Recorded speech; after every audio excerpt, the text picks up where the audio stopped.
Um, it was pressure, really. It was pressure. I'm gonna call it pressure. Not necessarily guilt. I say pressure. The pressure of church, right? Do well, have a great ministry, and perform to the best of your ability, right? Be faithful unto death. You know what I mean? Those charges, right? That come from God, from Paul to Timothy, from Jesus to his disciples, right? And when you take those things seriously, they become a part of your paradigm, your thinking process, right? It's like, for God I live, for God I die. And Mm-hmm. then everything else has to take second place. And without a balance, that's the recipe for disaster, right? So guilt, not necessarily; pressure, yes, because that felt like pressure, right? When she was saying, hey, we need to spend more time together, you need to be more present at home, right? Pressure. Hey, Mm-hmm. woman, I'm doing the will of God. You know what I mean? Um, you know, I'm doing the will of God. She never tried to get in the way of ministry.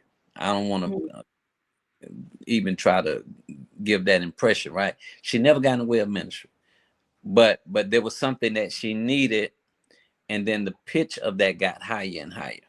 Mm-hmm.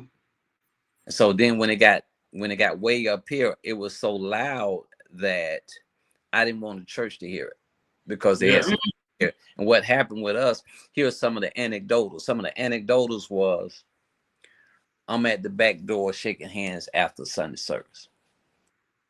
And normally she'll stand up with me and shake hands too. Mm-hmm. I'm shaking hands by myself Mm-hmm. because a service over and she out. She on the way home or sitting in the car, right? There's this disconnect from ministry, right?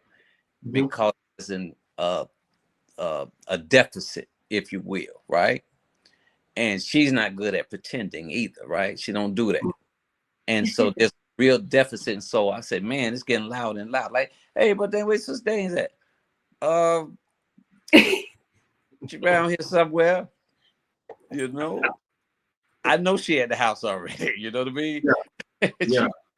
she she left here as soon as we said amen, you know what I mean?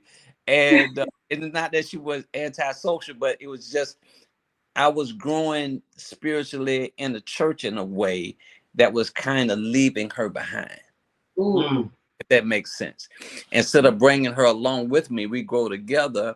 I'm skyrocketing, you know what I mean? And leaving a valuable piece and a part like behind is what happened.